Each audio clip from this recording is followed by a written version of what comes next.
What's up, YouTube? It's the Action Figure Grader coming back to you with another subscriber Q&A. Before I begin, I want to say thank you to my two latest Patreon supporters, Bradley Fife and Michael Albertson. Thank you guys so much for becoming Patreon supporters. It really means a lot, and it helps out the channel a lot.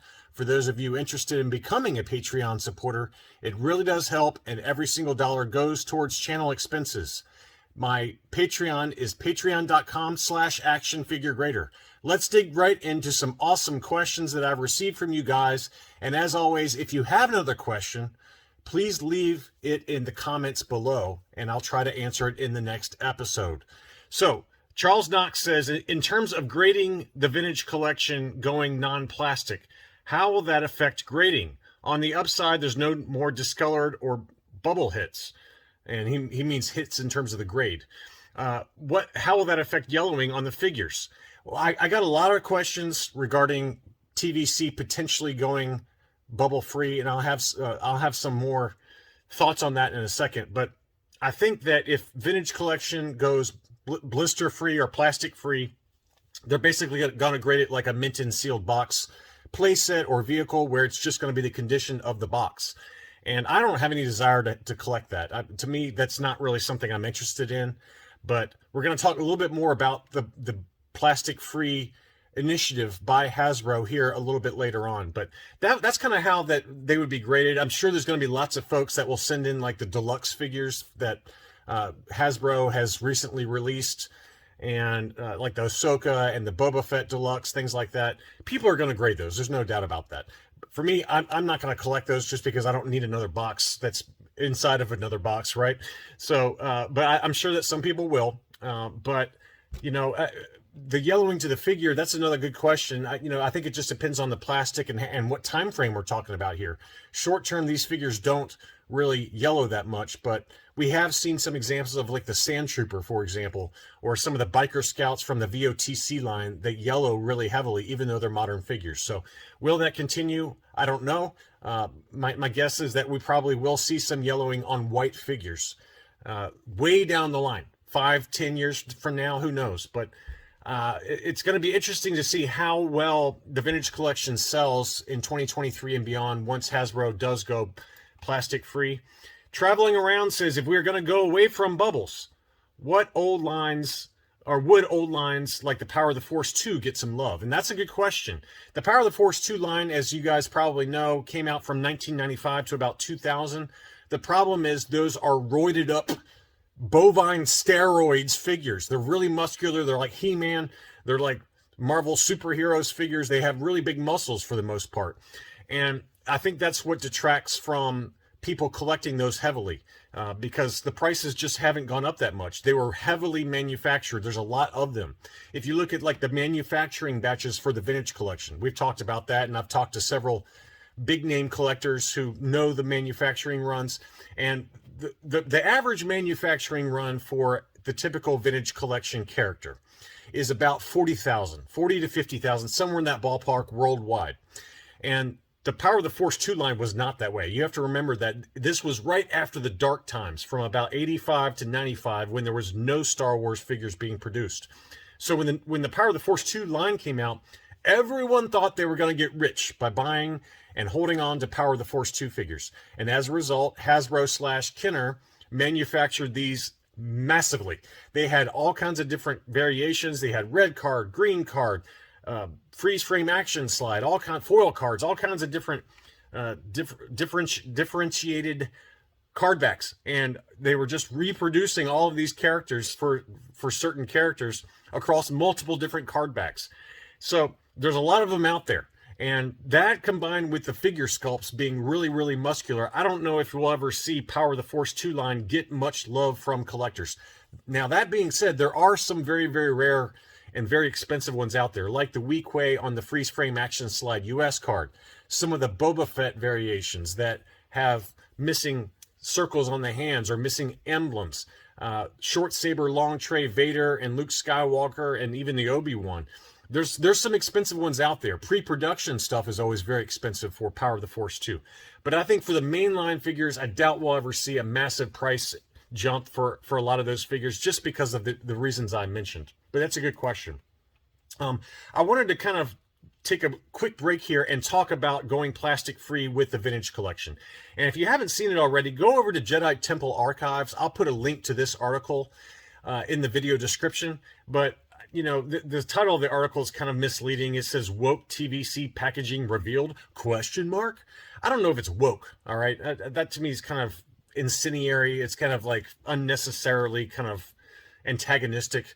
But you know, it talks about what we thought a mock-up might look like for the vintage collection. You probably saw it in a lot of the groups, and here's that photo right now. And look how ridiculous this looks. It's basically a 50th anniversary Return of the Jedi AT-ST driver, but instead of having the typical blister and bubble that we are all familiar with the vintage collection, they did a mock-up of this and showed just a picture of the figure. And to me, this looks ridiculous. There's no way I would buy this because I'm a mint-on card collector. Loose collectors, they don't care.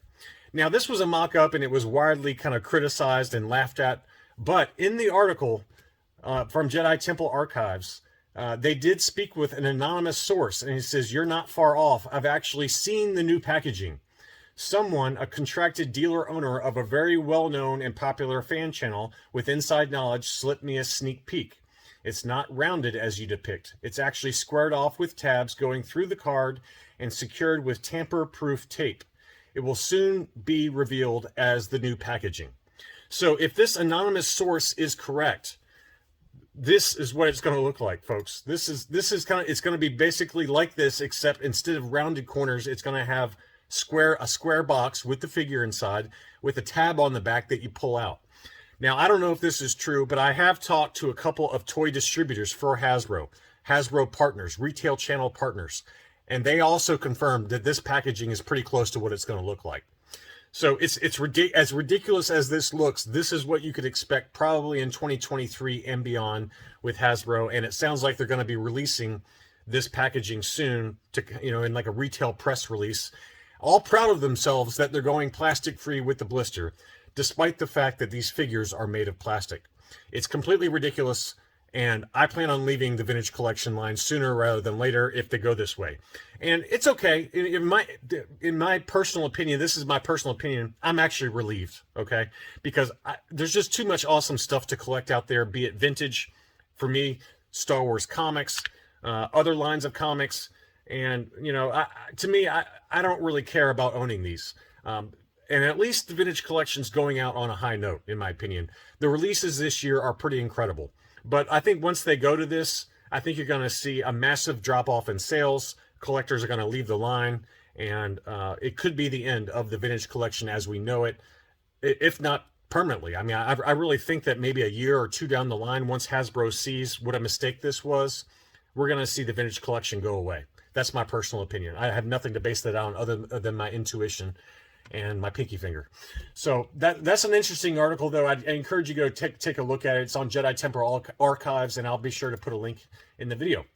Clobber Online says, will Hasbro's plastic ban lead to more fakes in the future? And this is something that a lot of people are not talking about, and this is an excellent question, Clobber, because I really do believe that potentially we could see maybe not fakes, but we could see customs, and the customs could actually outsell the actual retail releases, because people are not going to want this. My guess is that somebody is going to, or a lot of different people are going to be buying the retail releases with this plastic tab, pull it off, take the figure out, and then create custom plastic blisters for these figures and resell them. And I could see, honestly, the customs, if they're done well, outselling Hasbro's releases and selling for more than retail of the Hasbro actual retail releases. Maybe I'm wrong, but there's going to be a lot of collectors that don't want to give up on the line. They're going to want customs with a real true plastic blister. Those plastic blisters are readily available on eBay right now, and they have like little stickers, and they stick right onto a card back. And I think you'll see more and more of that, and I think the customizers will become better at it and make it look almost as good as a retail release, and people would rather have that than the actual Hasbro release. Will it lead to fakes? I don't know, because I think the number one criteria for fakes is that it has to be of an item that's pretty expensive. And for example, the Black Series, the original Orange Line Black Series boxes of Darth Maul, and Boba Fett. Those are really heavily faked in China right now. And because the original retail releases, the actual retail product, are very expensive now. The original, I'm talking about the original Black Line series, not the archive series or anything that's like a recent release. But there are a ton of fakes out of China right now. And so I think that's the only thing that'll hold back making fakes, because these new releases are not expensive and they're readily available right now. So I don't know if it'll lead to fakes, but it'll definitely lead to a heavy customization thing. Bothan007 says, question for a future Q&A: what Red Bar conspiracy do you subscribe to? One sticker per sheet, or a few complete sticker sheets sneaking through quality control, or dun dun dun Ugnaughts?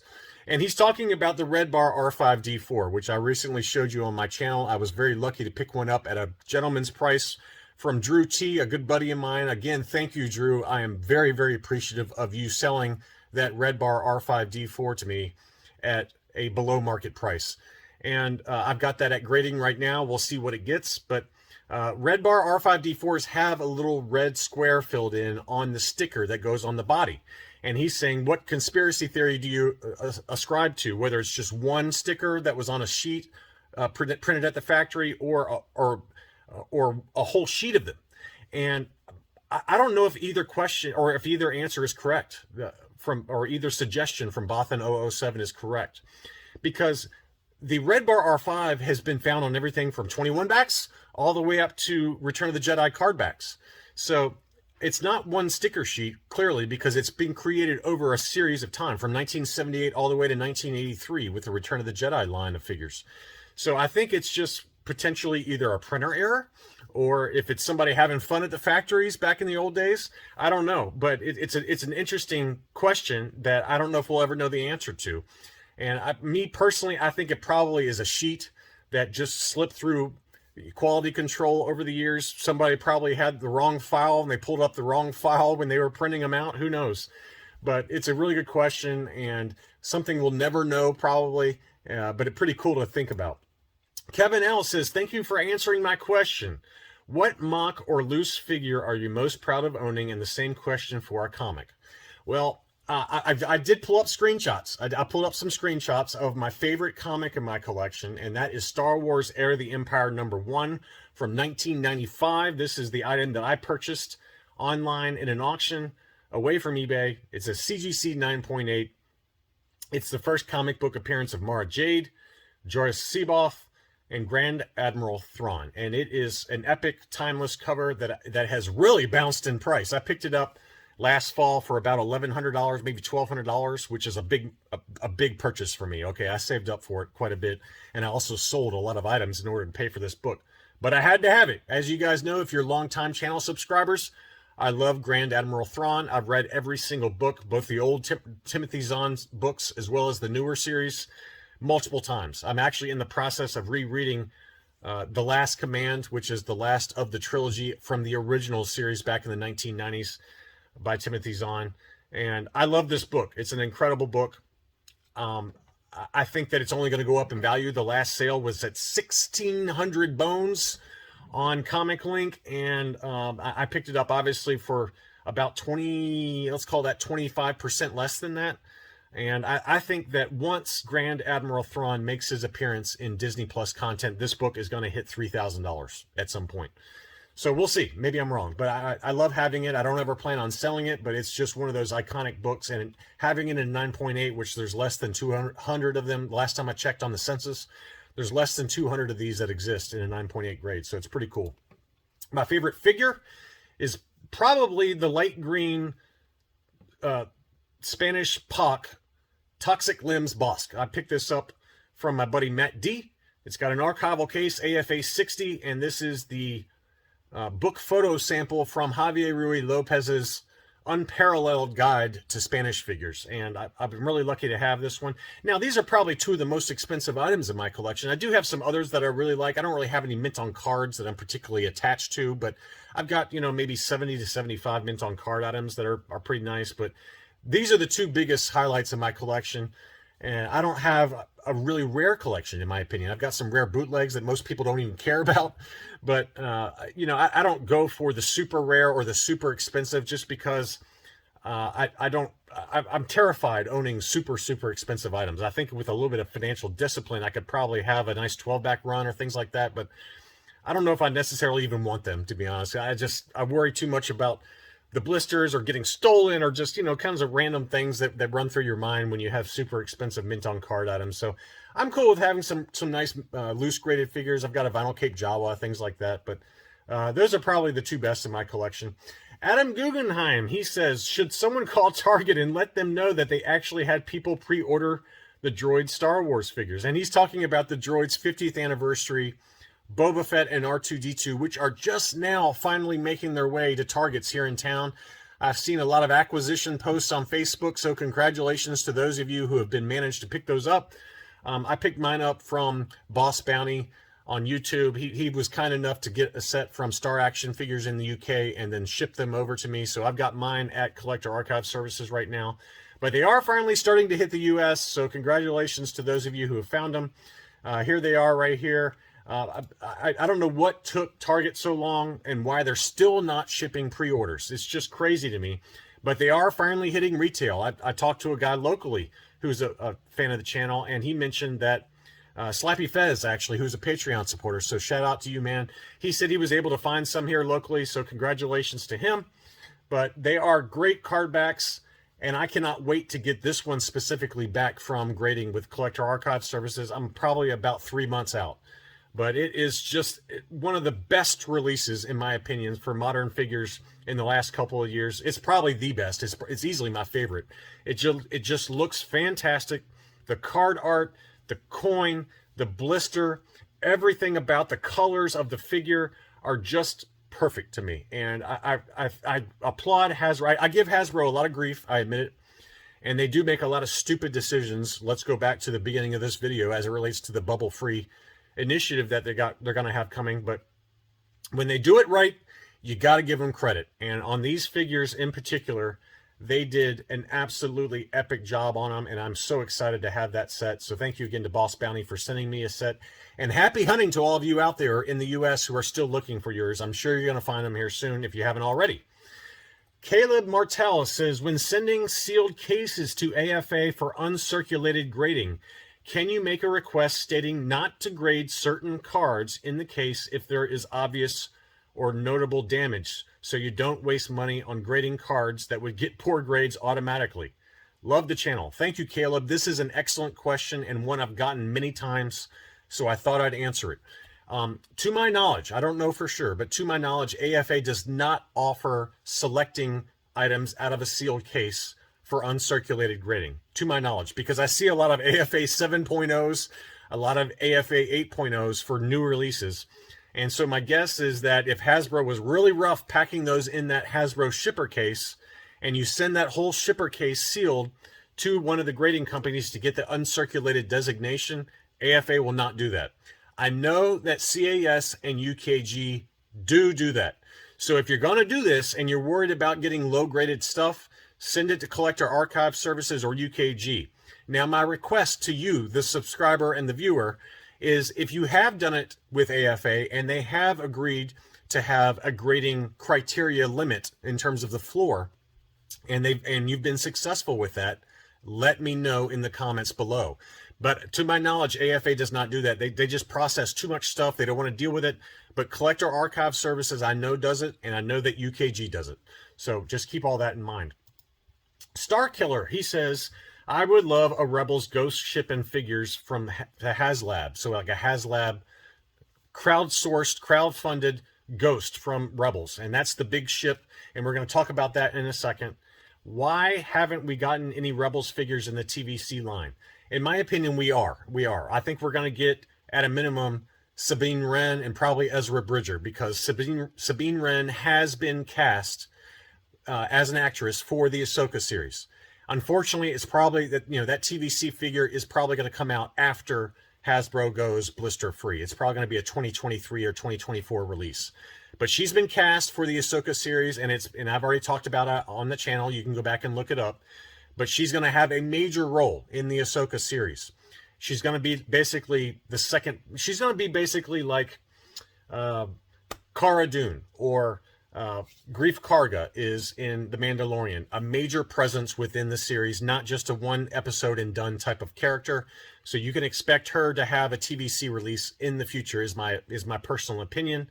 Ezra Bridger probably, Grand Admiral Thrawn definitely, but unfortunately those characters are probably going to come out once Hasbro goes blister free, and I'm just going to write it off and say thanks but no thanks, Hasbro. But I think it's going to happen. Now let's talk about his HasLab question. Why haven't they done a Ghost, or why, or could they do a Ghost for HasLab? And there was an interesting article on Bantha Skull. This was from April of 2018, and they were looking at different ideas for HasLab projects going forward. And one of them was HasLab project number 2 proposal, the Ghost. And now all this project proposal stuff came out before they announced like the Jabba's playset. And I think this might have even been before the Razor Crest. But they talked about, if you're going to stay canon, if you're going to stay, correct with the size of the Ghost relative to other ships within the Star Wars universe. They looked at the Millennium Falcon in Star Wars media, and they looked it up probably on Wikipedia, and they talked about the length and the width and the area of it. And then they looked at the Ghost, and this is the length and the width and the area based on Wikipedia measurements.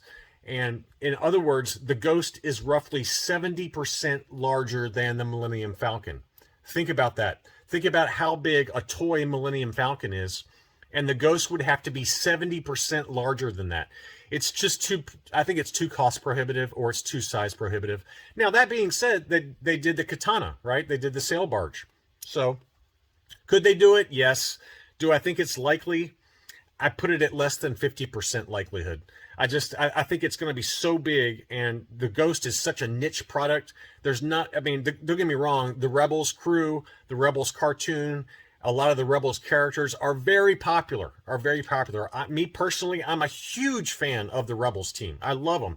I've got all the first appearance comics, and I'm glad I have them because I just love the Rebels.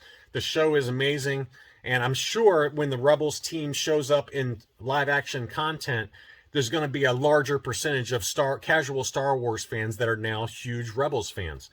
But I just think that because of the size of the Ghost, if it's going to stay correct relative to the size of the Millennium Falcon, think about how big that is. It's going to be huge. So I think it's unlikely. Phil the Force says, great vid, John. Love the format. Here's a question. This has probably already been posted in the past. Which grader would you use for maintaining max future value on high-end vintage collection items? I'm in the UK, but was wondering if it's still worth going the extra mile, grading through AFA instead of UKG. Great question. I get this question a lot. Which grading company should you use, AFA, UKG, or CAS? I use AFA and CAS because they're in the US. If I'm in the UK and I have really nice high-end TVC items, I'd probably just send them to UKG. In terms of reputation within the community, I would put them right on par with CAS. AFA is the grandfather, the toy father in terms of grading. They're always going to be kind of that next tier, that premium tier. But I think if you have a nice, let's say you had a VC20 Canadian Yoda unpunched, that's a $2,000 item. Whether you send it into UKG or whether you send it into AFA or CAS, people are going to know what it is, all right? And I think that in general, if I'm in the UK, I'm not going to risk shipping overseas to AFA versus just sending them to UKG. Plus, the turnaround times at UKG are way lower than AFA and CAS. Just talking to friends in the UK who send items into the UK, into UKG, they get their items back in like 12 to 13 weeks. That's nothing. That's like 3 to 4 months. Do you understand how lucky you guys are in the UK? Here in the US, it's 5 to 7 months minimum. And I just think that for me, if I'm in the UK, I'm not risking shipping it overseas. There's just no way. There's too much risk of damage in transit, and I'm sending it to UKG if I'm in the UK. Great question though. Kerry Neuenhuis. Kerry, thank you. He's a long-time channel subscriber and also Patreon supporter. Do you think the grading companies will ever get caught up in terms of turnaround times? I don't know. They have lowered a little bit. My last CAS order came back in about 6 months, which is a month off a month less, or even a month and a half less than the order before that. So will they get back down to 3 to 4 months? Probably not anytime soon. But as always, what goes up must come down. Just like in real estate, just like in stocks, and also just like in grading. There's going to be a drop in demand for grading services at some point. When we have the next recession, which I think we're getting ready to have one very soon, there's going to be a huge drop off in grading. Those people who are on the margin in terms of like disposable income for collecting, if they've got $500 of grading that they're going to spend, they're not going to be spending it in the next recession. Me, myself, when we have the next recession, my job is in real estate. My job is highly, highly dependent on how the economies are doing. And every recession, my income can get cut in half. During the Great Recession of 07, 08, my income went down by 75%. 75%. There was a lot of video gaming going on, and there was a lot of rice cake eating going on. Less filet mignon, more rice cakes for me. So as a result, my grading expenses, my grading budget each month or every 2 months or how often I send stuff in, it'll get cut in half, if not more. I might not send anything during the next Great Recession. So grading companies will catch up eventually because there will be a drop in demand for grading at some point. My guess is next year we're going to start to see it level off. I think we're at a peak right now in terms of maximum submissions, but it's just going to be tied to the vintage and the vintage collection prices, right? As prices come back down during the next recession, so too will grading demand. So we'll see. That's a great question, though, and one I've gotten quite a bit. Neil says, great video as always. I've mainly graded my modern TVC carded, but have been looking at grading some loose figures for display purposes. You mentioned there's not much of a market for this currently, but if plastic bubbles do go away, could we see an increase in popularity of having graded loose modern figures? This is an excellent question, Neil. I think that there could be potential for that. If and when TVC goes blister free, for the really high demand figures like an Ahsoka, like a really rare Ahsoka or like a STCC exclusive Ahsoka that gets packaged in this garbage new prototype packaging that we just looked at, I could see somebody taking it off the card and loose grading it. I have seen loose graded examples that I've shown on the channel. Uncirculated examples, things like that, that have sold. I've seen some loose 3 3/4 inch Black Series figures. We just saw one that was CAS graded. That was Darth Plagueis, I believe. That was a loose graded Black Series 3 3/4 inch figure that sold for big money, like $100. So I think we could see it, and we're already seeing it right now. I've pulled up, for example, at Collector Archive Services, some 3 3/4 inch modern releases, as well as as well as Black Series 6-inch figures. And here's one that just got released, or that just got posted to CAS's website. Somebody sent in for loose grading 2 Black Series figures. One of them is the standard Black Series 6-inch Mandalorian figure, and then we've got the Grogu with the prom, along with some credits. And then we've got the Beskar Mandalorian with his helmet displayed next to. Look how crazy this display is. It's a pretty awesome display. Now, is it worth the expense? This thing was, how much? $135. You're spending $135 to loose grade some Black Series figures. Is it worth it? It's up to you. It's up to you. Me personally, I wouldn't do that. But I also saw the baggie from the Razor Crest. The baggie had the Mandalorian inside in kind of a new Beskar, along with a cloth goods cape, and they sent in the sealed baggie for grading. That was for $60, and here's what that looks like. Now that looks okay. I'm not saying it looks bad. It looks pretty cool, but this one is awesome. Look how awesome this is. Somebody sent in the same figure that was in the baggie, along with the carbonite blocks that came with the Razor Crest. Look how amazing that looks inside the CAS case. And I know a number of you have reached out to me and say, hey, what should I do with this stuff? I'm thinking about getting it graded. And I always send them this one. If you're going to grade them, this is the way I would do it personally. It looks so good to have the 3 3/4 inch vintage collection cloth goods cape Mandalorian, along with the 4 carbonite blocks. That whoever came up with that idea, that's an awesome set. And that one's $150. And all 3 of those are on Collector Archive Services website. And I'll put a link for all 3 of those in the video description. Finally, RT2D says, As the three Droids figures were such a success, what other lines would you like to see released in a similar limited fashion? Great question. I wouldn't mind seeing some of the other Droids figures, like Vlix or Tig From or Sice From. I think those would be my three favorites. If they do three more, they just did three. They did Boba Fett, R2-D2, and C-3PO. I would say continue with the other Droids figures. I could see the A-Wing pilot. That would be pretty cool. That would just be a kind of a repaint probably. But to me, my three favorites that I would love to see in like a re-release 50th anniversary Target exclusive format would be Sice, Tig From, and I've already forgotten the other one. I said, any of the other Droids figures, but I've already forgotten which one I had. But those are the three I'd like to get the most. Sice From, Tig From, and Vlix. Vlix, for those of you unaware, Vlix was, I think, a Brazilian release only. It's one of the holy grails in terms of the vintage Kenner item or vintage Star Wars items. That one I think sells for carded, $50,000 plus. That's how rare it is. There's only maybe less than a dozen of those that still exist mint on card. Loose graded, I've seen them sell for $5,000 to $6,000. So that would be pretty cool to get, Vlix, Sice From, and Tig From on that same card back. I would buy those in a heartbeat if they had the plastic blister. That's all I really had for this video. If you're new to the channel, welcome. Please consider subscribing, and please leave some more questions so we can continue these episodes of subscriber Q&A going. Thanks again, and I'll be back soon.